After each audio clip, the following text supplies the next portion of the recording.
ओम शांति। आज 5 तारीख की मुरली है। मीठे प्यारे प्राणेश्वर प्रिय पिता कहते हैं, मीठे बच्चे, समय बहुत थोड़ा है, इसलिए रूहानी धंधा करो। सबसे अच्छा धंधा है ये। बाप और वर्षे को याद करना, बाकी सब खोटे धंधे।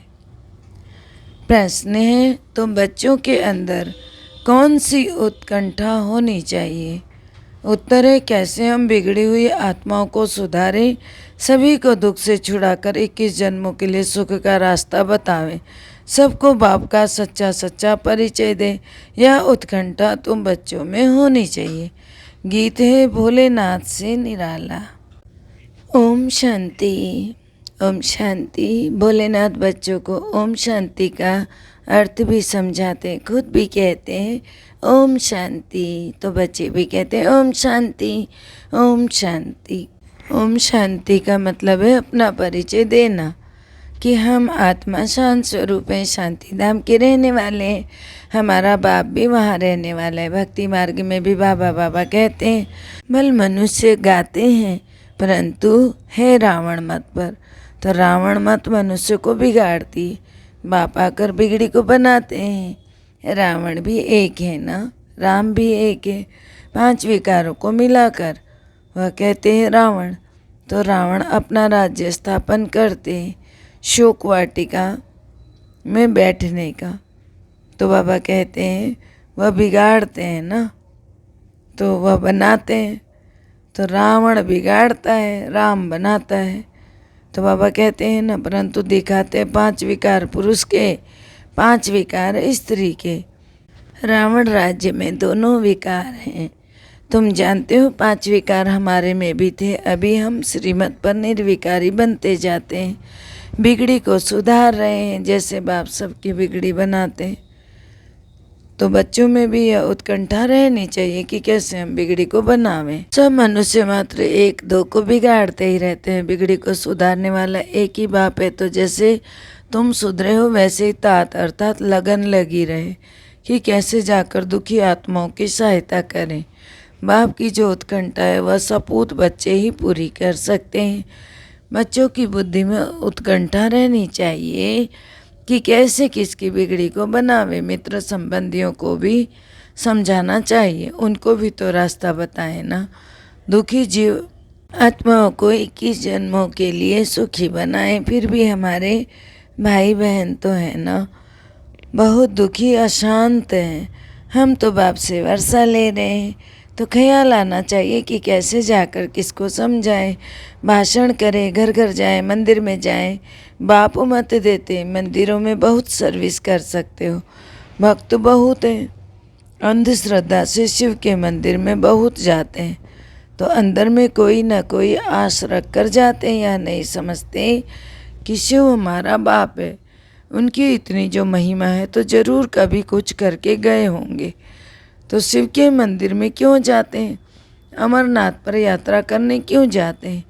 ढेर के ढेर यात्रियों को ब्राह्मण लोग व सन्यासी लोग ले जाते हैं। यह है भक्ति मार्ग का धंधा। इससे तो सुधरेंगे नहीं। भोलानाथ बाप ही आकर बिगड़ी को बनाते हैं। वह विश्व का रचयिता अथवा मालिक है ना, लेकिन खुद नहीं बनता है। मालिक तुम बच्चों को बनाते हैं, परंतु वह उच्च है, उनसे वर्षा मिल रहा है। तुमको दिल में आना चाहिए कि हम कैसे हम भाई बहनों को रास्ता बताएं। अभी सब रावण की मत पर हैं। बाप तो बाप है जो बच्चों को आकर वर्षा देते हैं। मनुष्य कोर्ट में जाकर कहते हैं ईश्वर को हाजिर नाजिर जानकर सच कहता हूँ, परंतु वह सर्वव्यापी है, तो फिर प्रार्थना किसकी करते हैं? उनको कुछ भी पता नहीं। बाप बार बार समझाते हैं कि मित्र संबंधियों को जगाओ। तो बच्चों को तो बड़ा मीठा बनना है ना, क्रोध का अंश भी ना हो। परंतु सब बच्चे तो ऐसे नहीं बन सकते ना। बहुत बच्चे हैं जिनको माया एकदम नाक से पकड़ लेती है, कितना भी समझाओ तो सुनते ही नहीं है। बाप भी समझते शायद टाइम लगेगा। जब सब अच्छी रीति बाप की सर्विस में लग जाए तो शौक भी हो तो चाहिए ना। तो जो आकर कहें कि बाबा हमको सर्विस पर भेजो, हम जाकर औरों का कल्याण करें, परंतु बोलते ही नहीं है। बच्चों का धंधा ही है सच्ची गीता सुनाना। अक्षर ही दो हैं, अल्प और बे। बाबा ने अच्छी तरह युक्ति समझाई है कि पहली बात यह है कि परम पिता परमात्मा से आपका क्या संबंध है। फिर नीचे प्रजापिता ब्रह्मा कुमारी जी नाम लिखा है। तो बाबा बहुत नया तरीका बहुत सहज बताते हैं। तो बाबा को तो उत्कंठा रहती है ना, ऐसे ऐसे बोर्ड लगाना चाहिए, बाबा डायरेक्शन देते तो बाप कहते ही हैं रहम दिल ब्लिसफुल। तो बच्चों को भी बहुत बाप समान रहम दिल बनना है। इन चित्रों में बहुत बड़ा खजाना है स्वर्ग के मालिक बनने की, इनमें युक्ति है। बाप तो बहुत युक्तियाँ निकालते रहते हैं, कल्प पहले भी निकाली थी और अब भी निकाली है। मनुष्य को टच होगा कि यह बात तो बड़ी अच्छी है, बाप से ज़रूर वर्षा मिलेगा।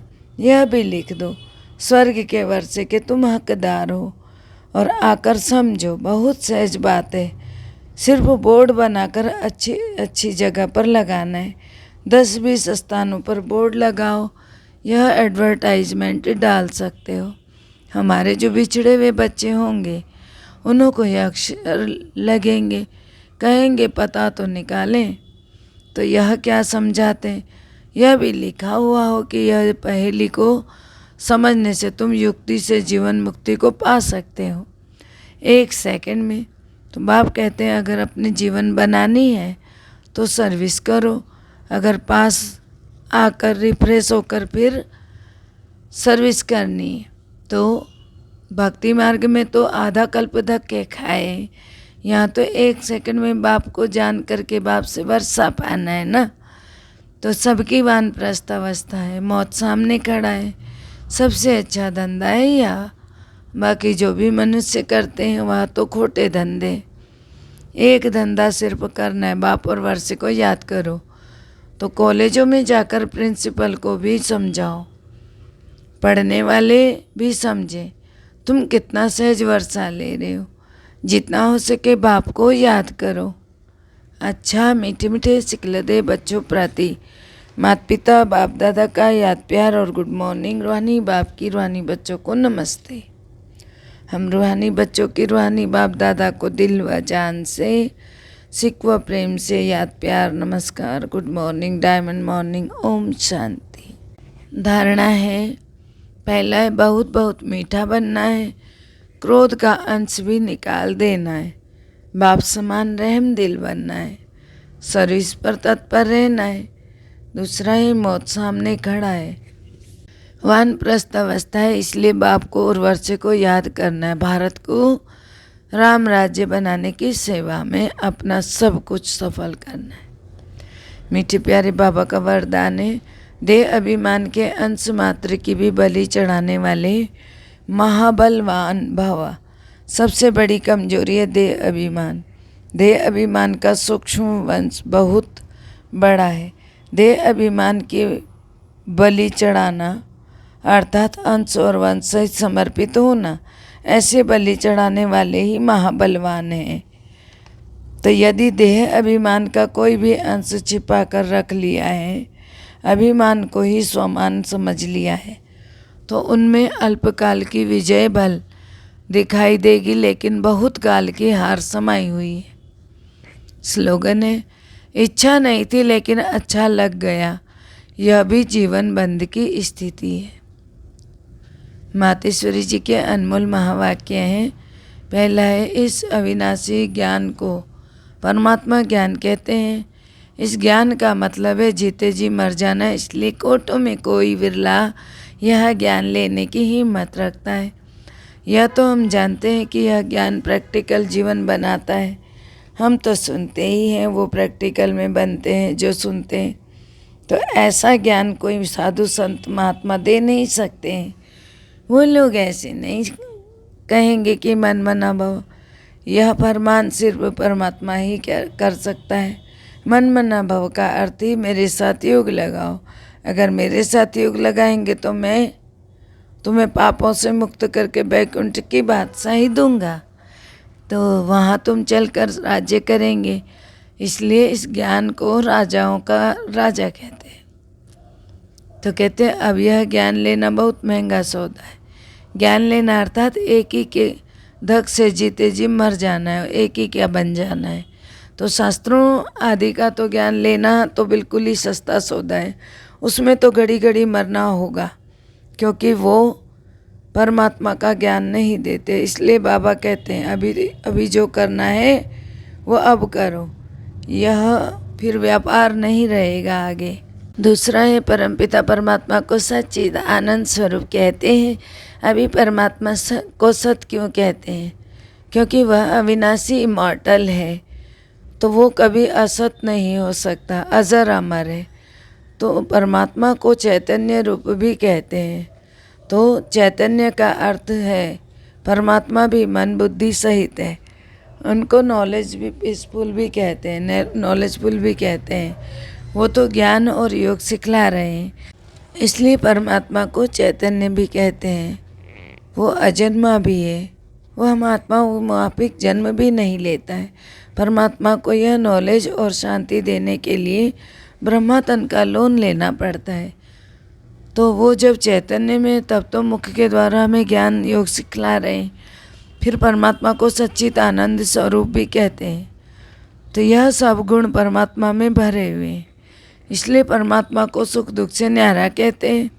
हम ऐसे नहीं कहेंगे कि परमात्मा कोई दुखदाता है, नहीं, वो सदा सुख आनंद का भंडार है।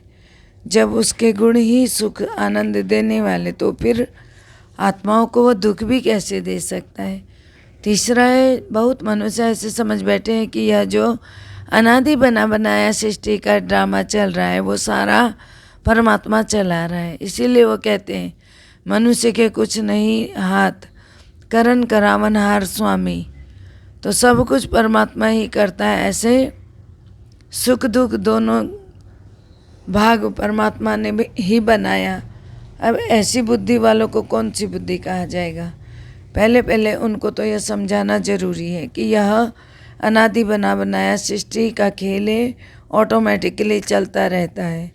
साथ साथ ये भी कहते हैं कि यह सब कुछ परमात्मा ही करता है। तो यह जो परमात्मा को करण करावनहार कहते हैं, यह नाम फिर कौन सी हस्ती के ऊपर पड़ा है? अब इन बातों को समझना है।